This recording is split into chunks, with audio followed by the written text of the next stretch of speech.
Assalamualaikum warahmatullahi wabarakatuh. Para penonton setia M Channel, pada kesempatan kali ini saya akan mengulas peran dan jasa Tuan Guru di masyarakat. Tuan Guru memiliki pengaruh yang besar dan menduduki posisi yang sangat strategis dalam masyarakat Sasak. Karisma dan status Tuan Guru semakin meningkat seiring dengan bertambah luasnya wilayah dakwah dan semakin banyaknya pengikut Tuan Guru. Masyarakat Sasak memiliki pandangan sendiri terkait dengan Tuan Guru. Besarnya pengaruh Tuan Guru tidak dapat dilepaskan dari sikap dan pemahaman masyarakat Sasak tentang Tuan Guru. Tuan Guru adalah sebutan dari seorang yang memiliki pengetahuan agama yang tinggi yang diberikan oleh masyarakat sebagai wujud dari pengakuan mereka terhadap kelebihan-kelebihan yang dimiliki oleh seseorang pada umumnya. Mereka yang diberikan gelar Tuan Guru adalah seseorang yang pernah belajar di Timur Tengah, belajar pada ulama-ulama terkenal, atau minimal pernah berhaji memiliki jamaah pengajian. Pengajar majelis taklim di berbagai tempat, atau pondok pesantren yang dimiliki latar belakang hubungan dengan seorang yang berpengaruh, atau boleh jadi karena orang tuanya adalah Tuan Guru.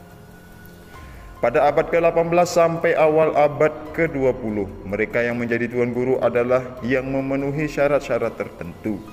Syarat-syarat tersebut antara lain: pertama, memiliki pengetahuan memadai tentang ilmu-ilmu keislaman dan berbagai ajaran-ajarannya. Kedua, pernah belajar kepada ulama-ulama terkenal di Timur Tengah, khususnya Harmain atau dimanapun. Ketiga, memperoleh pengakuan dari masyarakat. Pengakuan masyarakat menjadi sangat urgen bagi ekstensi ketuan guruan seseorang. Keempat, memiliki karomah. Seseorang dikatakan memiliki karomah apabila ia dapat mengadakan suatu di luar kemampuan manusia biasa karena ketakwaannya kepada Allah Subhanahu wa Ta'ala. Setelah abad ke-20, persyaratan-persyaratan ini semakin melunak untuk menjadi Tuan Guru. Tidak diharuskan pernah belajar di Timur Tengah, akan tetapi dia tetap haji dan tidak mesti memiliki karomah, asalkan memiliki pondok pesantren atau karena orang tuanya Tuan Guru. Dalam kurun waktu dari abad ke-18 sampai sekarang, seiring dengan penguatan pengaruh dan popularitas Tuan Guru, bahwa dalam masyarakat Sasak telah terjadi perubahan struktur sosial. Sebelumnya, dalam masyarakat Sasak terdapat 4 golongan struktur sosial secara berurutan. 1. Golongan raja dan keluarga raja, termasuk di dalamnya keturunan-keturunannya. 2. Golongan ningrat atau raden. Mereka ini bangsawan Sasak yang bergelar lalu atau raden. 3. Golongan ruangse, orang kebanyakan. 4. Golongan jajar karang, termasuk juga budak. Sekarang yang menggantikan struktur sosial tersebut adalah 1. Tuan Guru, tokoh agama atau ulama. 2. Tuan haji. Mereka orang kebanyakan yang terdiri dari mereka yang mampu secara finansial atau orang kaya, pemilik modal, para bangsawan, pegawai negeri atau yang sederajat dengannya. 3. Non-haji. Mereka secara finansial berada di bawah garis kemiskinan, yang tidak mampu bekerja, buruh kasar, dan yang sederajat dengannya. Tuan Guru menjadi figur yang utama dan memiliki pengaruh yang kuat pada masyarakat Sasak Lombok. Salah satunya adalah Tuan Guru Haji Umar Kelayu. Beliau sosok yang sangat sederhana karena bisa memberikan keteladanan pada umat. Ucapan dan tindakannya seirama sehingga menjadi sosok yang paling disegani, dituruti dan ditaati dalam kultur masyarakat Sasak. Ulama besar ini atau Datuk Umar punya prinsip hidup untuk berjuang, bukan berjuang untuk cari hidup. Bahkan jejak beliau sangat terasa dan membekas pada diri keluarga, jamaah dan umat sampai saat ini. Kita bisa saksikan bagaimana masyarakat Kelayu yang punya garis keturunan langsung dengan beliau hidup dalam pengaruh nilai-nilai Islam. Beliau tidak mewariskan harta, jabatan, pangkat, tetapi mewariskan keluhuran budi, keikhlasan dalam setiap aspek ibadah dan ketaatan.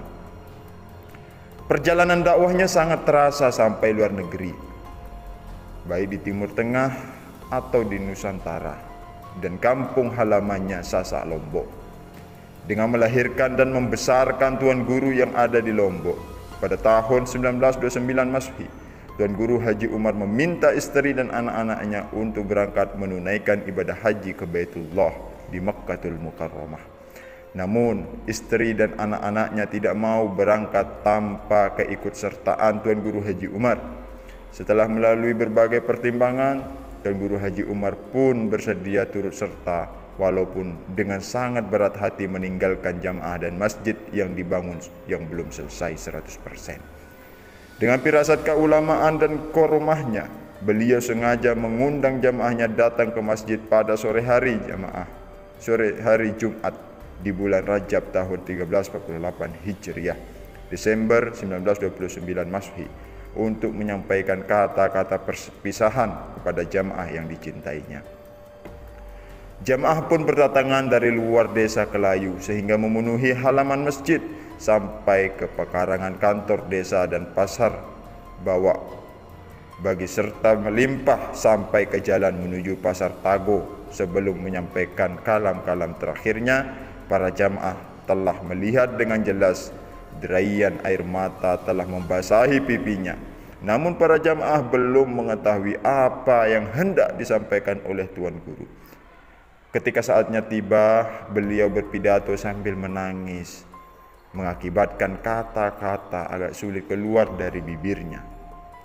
Dalam tausiah yang beliau sampaikan dapat dipetik beberapa benang merah, yaitu 1.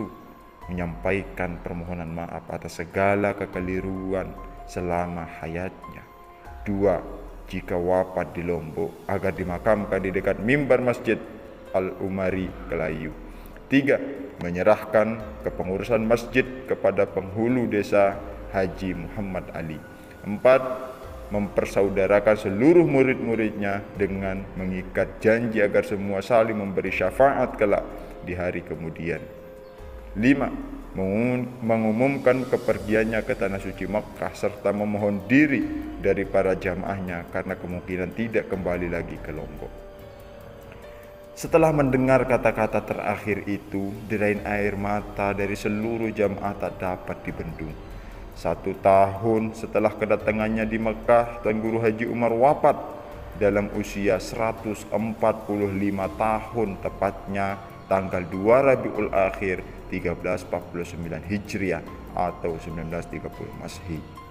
Di kediamannya di kampung Misfalah, Makkah, beliau dimakamkan di Ma'la berdekatan dengan makamnya Ibnu Hajar Al-Haytami.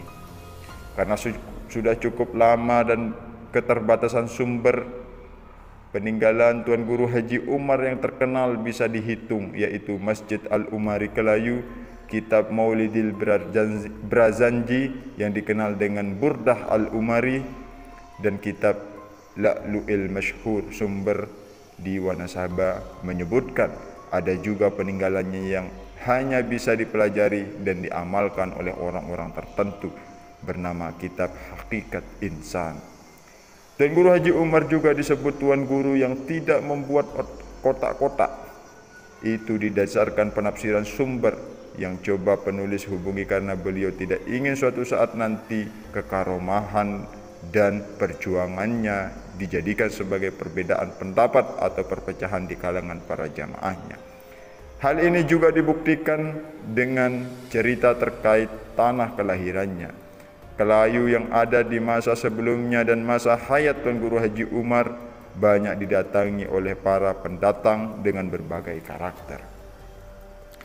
Tapi karena kemampuan Tuan Guru Haji Umar sebagai tokoh yang mengayomi, maka Kelayu dari sejak ditinggalkan beliau aman dan bersatu. Dari filosofi itulah murid-muridnya dari berbagai sumber kini merintis nama besar beliau untuk sebagai inspirasi dan revolusi berpikir. Nama beliau diabadikan dalam sebuah yayasan bernama Yayasan Tuan Guru Haji Umar Kelayu. Yayasan ini mengayomi semua golongan dengan harapan jangan sampai terjadi perpecahan karena perbedaan. Prinsip yang sering penulis dengar dari apa yang ingin disumbangkan oleh Yayasan Tunku Hiji Umar Kelayu adalah keterbukaan pola pikir, kebebasan berorganisasi, berpendapat, jauh dari fanatisme golongan, dan menurut salah satu pencetus berdirinya dikatakan bahwa yang pasti mutlak itu hanyalah Al-Quran dan hadis sahih baginda Nabi besar Muhammad sallallahu alaihi wasallam.